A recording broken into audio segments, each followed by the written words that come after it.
আপনারা সকলে জানেন গত কিছুদিন আগে আমার উপরে আজকে 6 দিন আমার উপরে আক্রমণ হয়েছিল আওয়ামী লীগের সন্ত্রাসী বাহিনীর দ্বারা। আমি আওয়ামী লীগের বিরুদ্ধে কথা বলার কারণে আমার উপরে এই আক্রমণটা করে আওয়ামী লীগের কিছু লোকজন। আমি যখন বাসা থেকে একলা বের হই আমার বাসার সামনে মোড়ে দোকান পারে আমার উপরে তারা 8-10 জন হ্যামলেট পরিহিত লোক, আবার হচ্ছে 8-10 জন হচ্ছে মুখে মাস্ক পরা ছিল, যাদেরকে আমি মোটামুটি চিনতে পেরেছি। তারা আমার উপরে এক আক্রমণ করে।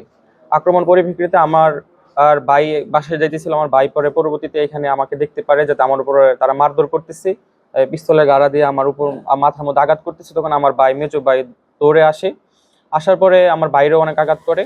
আঘাত করার পরে আমি শ্রীপুর হসপিটালে ভর্তি হই। শ্রীপুর হসপিটালে ভর্তি থাকা আমার এখানে রাখে নাই, আমাকে শহীদ তাজউদ্দিন হসপিটালে রেফার করো এখানে। তো ওই সময় পরে পরিপ্রেক্ষিতে একটা ঘটনা, একটা মামলা হয় শ্রীপুর থানায়। শ্রীপুর থানায় মামলা হওয়ার পরে 6 জনকে যেখানে যাদেরকে আমি চিনতে পেরেছি চাক্ষুষ 6 জনকে আসামি করে এবং 27 জন অজ্ঞাতনামা করে আমি আমার ভাই একটা মামলা করেন শ্রীপুর থানায়।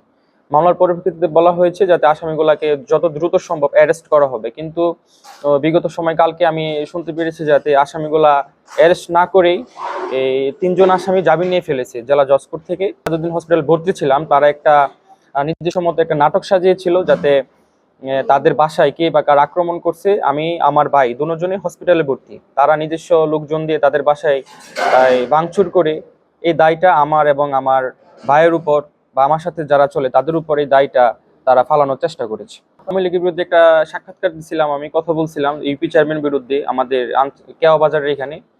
এখান থেকে রেশ ধরে এখান থেকে কেন আমি আওয়ামী লীগের বিরুদ্ধে বারবার আমি কেন কথা বলবো, এটার একটা রেশ ধরে তারা আগে থেকে প্রস্তুত ছিল আর কি। আমাদের এই আকন্দবাড়ি যে স্কুলের স্কুল মোড়ের পিছনে আমি একলা বের হওয়ার পরে তারা আমাকে প্রশ্ন করে, তুই কেন বারবার আওয়ামী লীগের বিরুদ্ধে কথা বলবি, তোরই কেন সব কথা বলতে হবে, আরো তো লোকজন আছে, তোর মাইরা ফেলামু, তোর আমাদের নামে মামলা আছে, হত্যা মামলা আছে, আমরা এমনিতে পলাতক থাকি, পলাই থাকবো, তোরে মাইরা সমস্যা নেই, আওয়ামী লীগ পরে আবার আমরা এলাকায় আসবো। পুলিশ বলছে তারা কাজ করতেছে, কিন্তু তাদের কার্যক্রমে আমি কোনো এরকম একটা ভূমিকা পাচ্ছি না। কারণ 6 জন যেখানে আজহারভুক্ত আসামি এবং 27 জন অজ্ঞাতনামা আছে, সেই জায়গার মধ্যে তারা একটা আসামি না ধরে আমি এত বড় একটা ঘটনা আমি কালকে জানতে পারি তারা 3 জন আসামি জামিন হয়ে গেছে জজকোর্ট থেকে। তারপরে আমি পুলিশকে জানালে, তারপরও তারা ওসি মহোদয়কে জানালে, তারপর তারা ওরকম একটা পদক্ষেপ তারা নিতেছে না। মানে কি জন্য নিতেছে না, কি জন্য তারা করতেছে না, এটা তারা ভালো করে বলতে পারবে, এটা ওটা আমি বলতে পারবো না।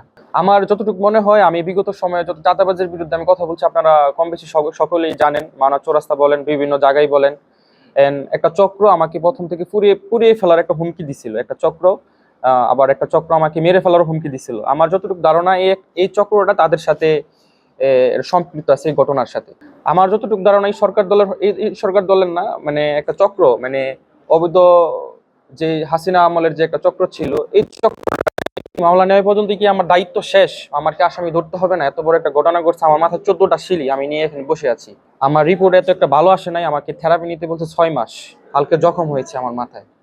তো এটা আমি আপনাদের মধ্যে প্রশ্ন রাখতে চাই যাতে পুলিশ কি মামলা নেওয়া পর্যন্ত তাদের দায়িত্ব শেষ কিনা, আমি তাদের সঠিক তদন্ত এবং সঠিক বিচার যাতে হয় এই বিষয়টার, যাতে পরবর্তী ক্ষেত্রে যাতে আমার মতো যাতে আর কোনো এরকম কাউকে যাতে এরকম হেনস্থা যাতে না শিকার হতে হয়। আমি একজন আওয়ামী লীগের বিরুদ্ধে কথা বলার কারণে যদি আমার উপরে আঘাত হয়, আমার ভাইয়ের উপরে আঘাত হয়, হচ্ছে আসামি যারা এখনো অ্যারেস্ট হয় নাই তাদেরকে দ্রুত আইনের আওতায় আনা এবং যারা অজ্ঞাতনামা আছে তাদেরকে দ্রুত শনাক্ত করে তাদেরকে যত দ্রুত সম্ভব তাকে মানে আইনের আওতায় আনা, তাদের পরে আদালতে এটা বিচার করবে আর কি।